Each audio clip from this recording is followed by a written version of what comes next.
Evangelho de João, capítulo 5, versículo 17. Olha lá. Jesus disse: o meu Pai trabalha até agora, e eu também trabalho. Olha só, guarda esse versículo. Jesus estava falando com os discípulos, e ele diz assim: o meu Pai trabalha até agora, e eu trabalho também. Sabe, meu amado, o meu Deus, o teu Deus, eu quero falar algo que venha mexer com você hoje. Porque o nosso Deus é um Deus trabalhador. Deus é um Deus de movimento. Ele é um Deus de movimento.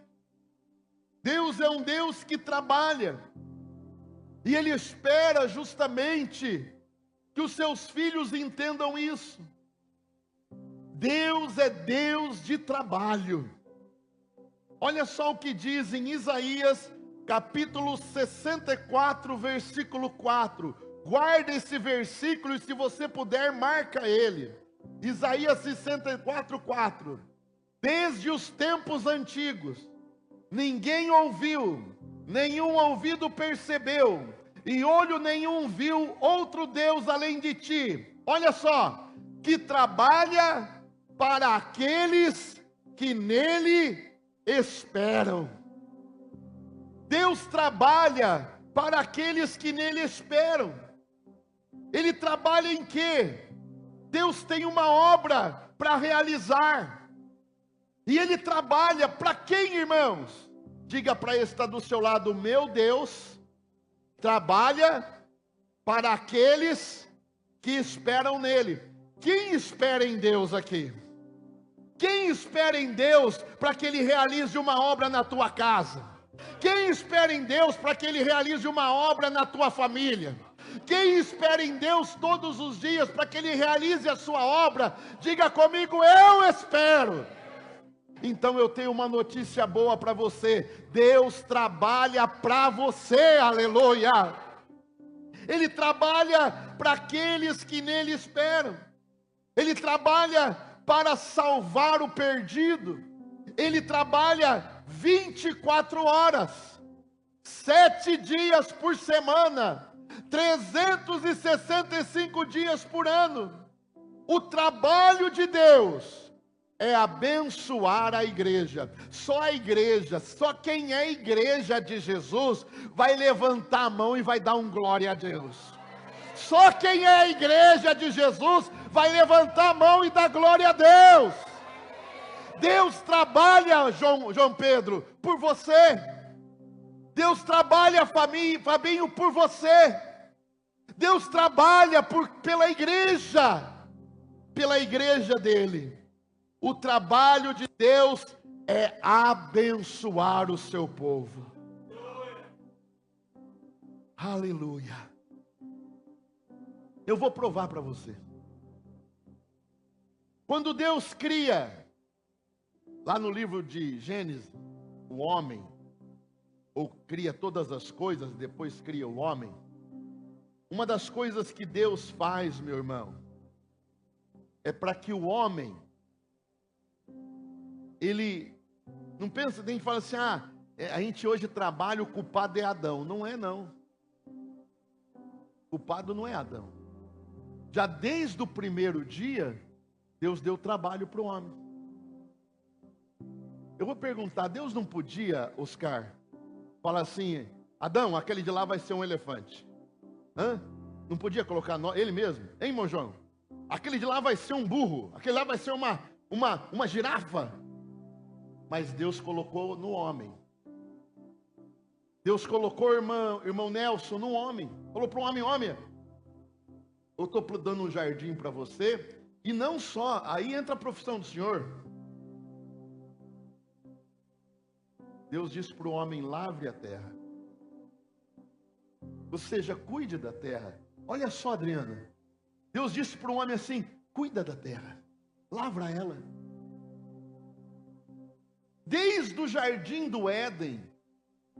Por quê? Porque Deus é um Deus de movimento. Diga: o meu Deus é um Deus de movimento.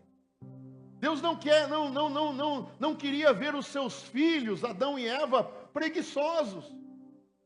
É tão duro, irmãos, quando uma mãe chega para mim e fala assim: pastor Eduardo, ora pelo meu filho. O meu filho não ajuda nada lá em casa. O meu filho ou a minha filha, né, fica o dia inteiro deitado. E hoje, né, as pessoas deram aí para os filhos o smartphone, né? Fica o dia inteiro no WhatsApp, o dia inteiro jogando, o dia inteiro, tudo tem hora, né, irmão? A gente tem que colocar horários. Mas quantas pessoas que estão, hoje pais estão sofrendo com os filhos.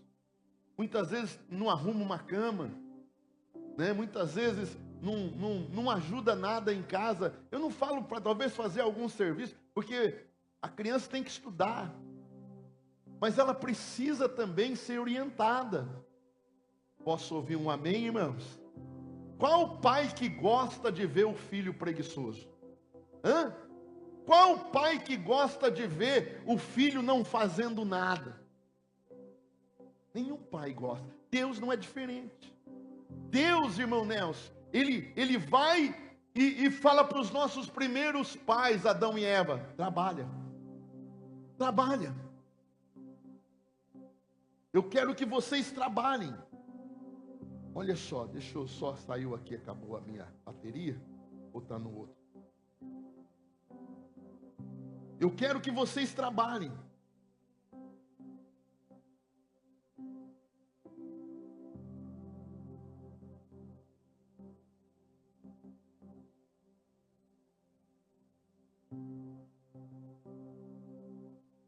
Eu quero que vocês trabalhem. Olha só, preste atenção. Olha o que diz. Deus se importa tanto com isso que ele fala em Provérbios, capítulo 6, versículo 6. Olha só o que diz Provérbios 6, 6. Olha, é tão sério isso. Olha lá. Vá a formiga. Deus fala para quem? Pro preguiçoso. Vai lá ver a formiga. Fica olhando a formiga. A formiga não tem ninguém que lidera ela. Mas ela, na época do verão, ela junta para o inverno. Ela se prepara. Olha só. Vá a formiga, ó preguiçoso, e observe os caminhos dela e seja sábio. Deus chega a dizer: olha para a formiga aí, ó. Tem que trabalhar. Diga comigo, tem que trabalhar. Diga comigo, tem que trabalhar. A gente precisa entender isso. Vá a formiga, ó preguiçoso, e observe o caminho dela. É tão sério isso. Olha lá, 2 Tessalonicenses capítulo 3, versículo 10. Olha que coisa dura. 2 Tessalonicenses 3, 10. Se alguém não quiser trabalhar, também não. É duro isso, não é? Se alguém não quiser trabalhar, o apóstolo Paulo falando aos Tessalônicos, dizendo: não tem problema, não quer trabalhar, não tem problema não. Mas também não come.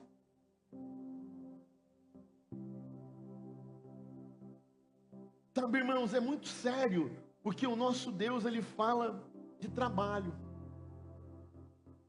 Não só o trabalho lá fora, que eu tenho que fazer o melhor, que eu tenho que procurar fazer o melhor, que eu tenho que fazer como eu estivesse fazendo para Deus.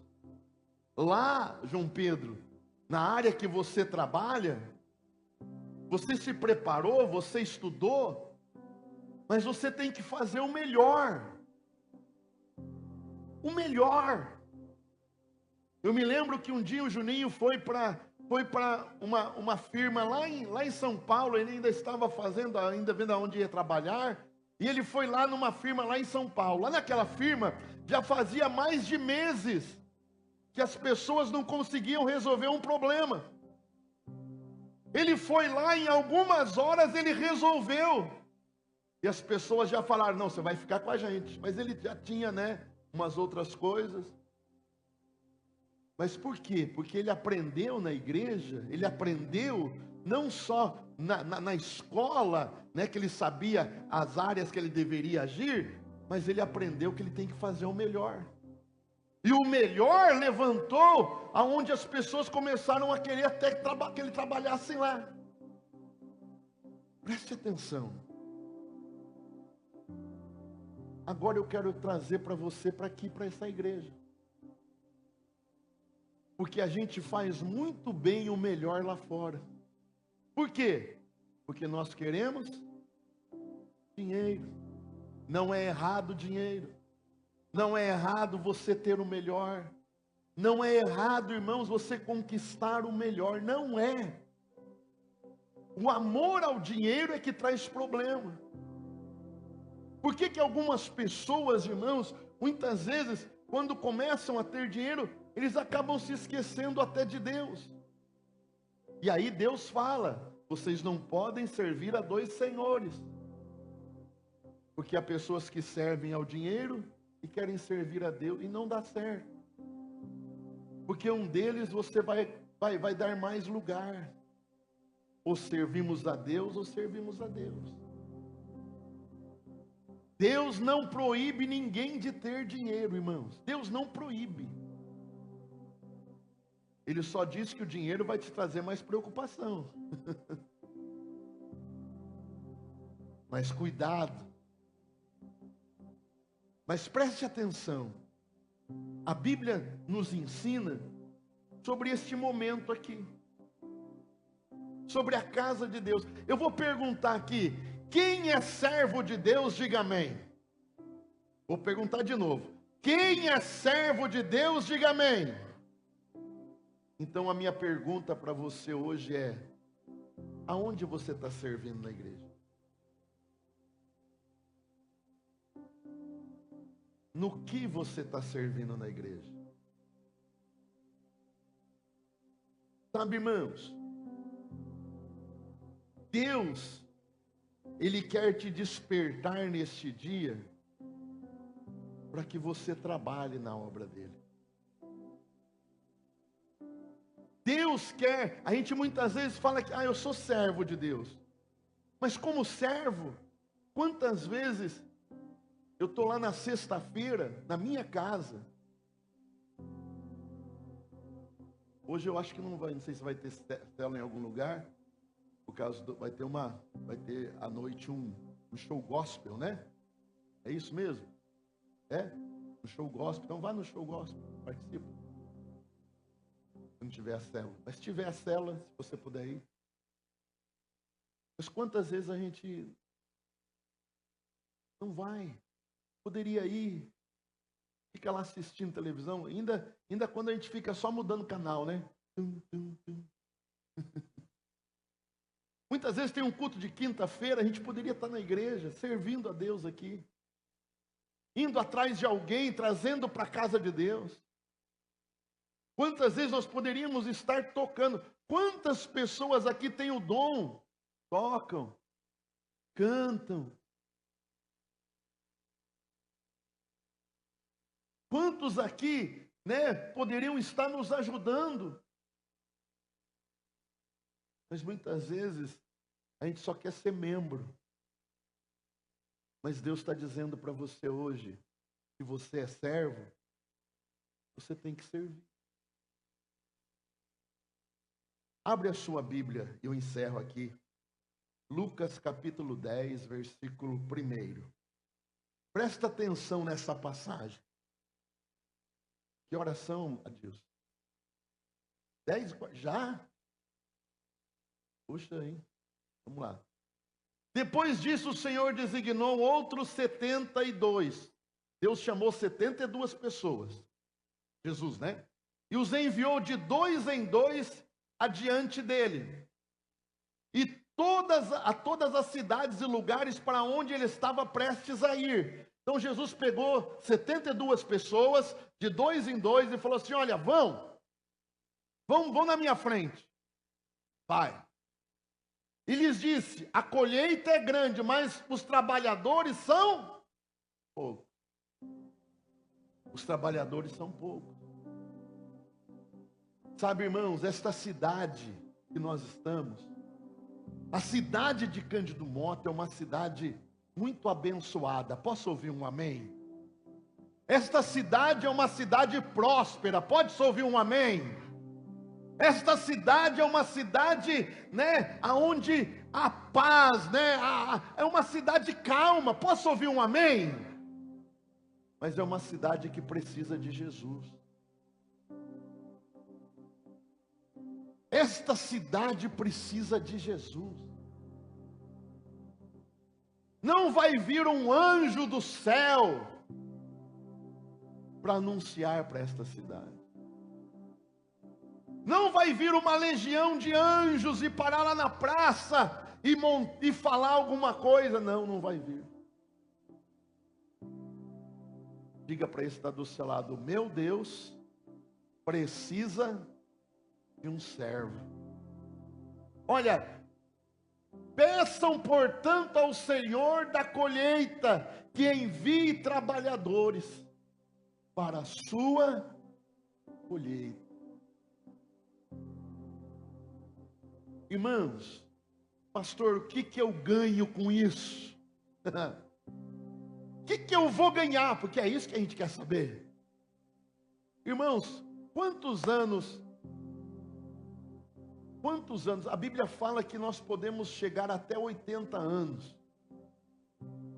E o maior, e nesses anos podem ter enfado e canseira. Tem gente que pode passar dos 100.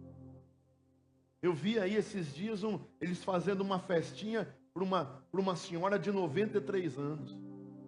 93 não, 103 anos. Olha só que coisa linda. E a mulher lúcida, caminhando, falando, conversando. A gente pode chegar muito longe. Posso ouvir um amém? Quem quer viver muito, diga amém. Não, nós queremos viver muito. Mas, irmãos, nós não sabemos. Aqui a vida, ela tem um tempo. Ela tem um tempo, pastora. Pastora, vê se você acha para mim uma folha em branco lá. Eu não sei se vai ter, não. Eu queria fazer algo aqui.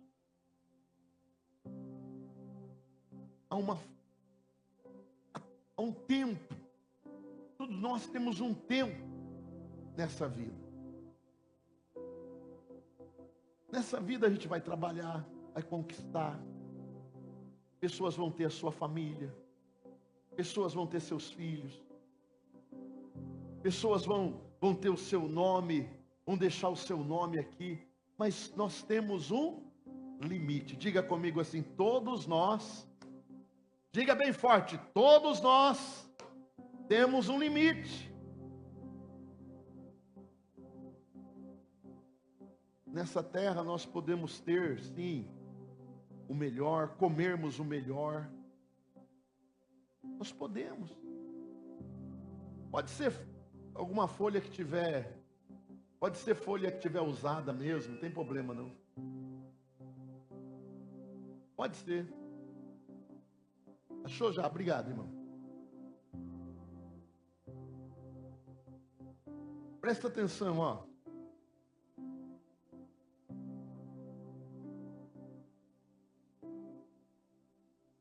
Aqui, ó. Esse aqui é você, a sua vida. Aqui é a sua vida, ó. Olha aqui, coisa linda. Conheceu Jesus, tá limpinho, branquinho. Mas mesmo você que conheceu Jesus, a sua vida tem um limite. Quem já viveu? Quem está com 20 anos aqui? 20 anos. 20 anos, 20? É? 20 quanto? 20? Ó, já passou 20 anos. Então isso aqui já foi. Esse tanto aqui. Quem está nos 30 aí? 30 anos, Bruno? 30 anos já foi. Tati. Já foi. 50 anos. Quem está nos 50?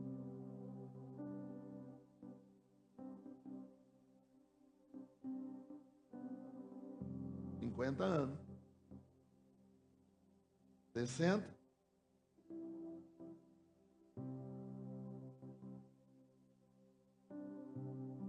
Todos nós temos um limite. 70. Ixi.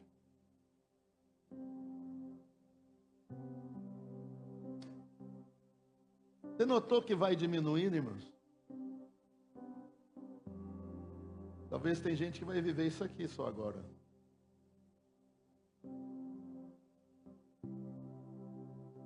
Nesta terra, nós temos um limite. Mas nós, quando servimos a Deus, a Bíblia diz que Deus nos dá a vida eterna. E a vida eterna, irmãos, é uma vida sem limites. Eu volto a dizer, eu quero viver muito e eu sei que você quer. Mas nós temos um limite. E talvez você tenha esse tempo ainda para fazer o seu melhor para Deus, para trabalhar para Deus, para se envolver com as coisas de Deus, para chegar para Meire e falar: Meire, eu quero ser diácono, me ensina, dá uma aula para mim, o que é ser diácono, como é que eu tenho que agir, como é que eu posso fazer. Eu quero me envolver, né, nas células. Eu quero abrir uma casa de paz. Eu quero fazer algo para Deus, né, nesse tempo que eu tenho. Eu quero me envolver com um grupo de homens. Eu quero me envolver no grupo de mulheres. Eu quero me envolver na igreja, nesse tempo que eu tenho.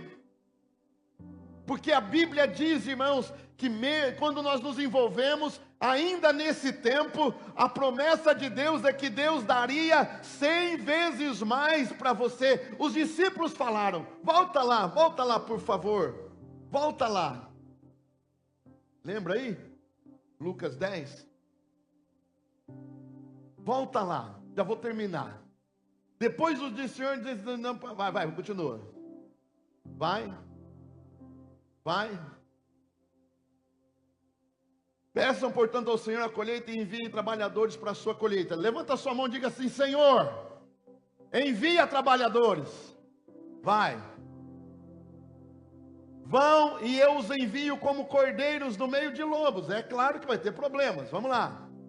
Não levem bolsa, nem saco de viagem, nem sandálias, e não saudem ninguém pelo caminho. Vai. Quando entrarem numa casa, digam: paz a esta casa. Diga: paz a esta casa. Mas daí ele diz assim: olha,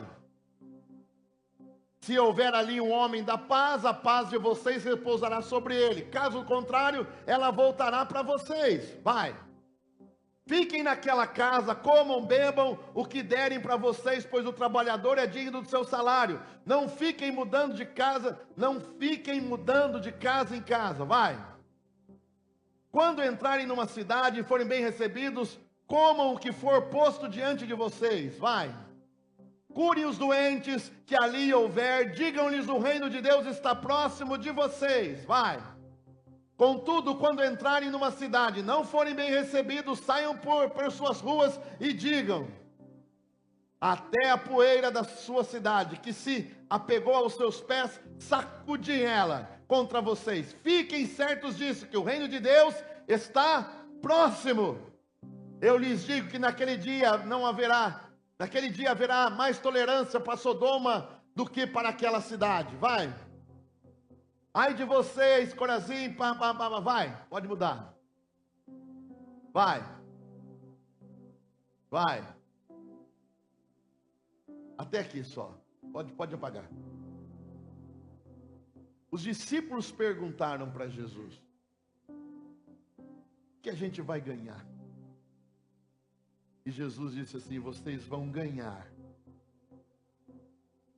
a entrega de vocês aqui nesta terra, mas vocês vão ganhar a vida eterna lá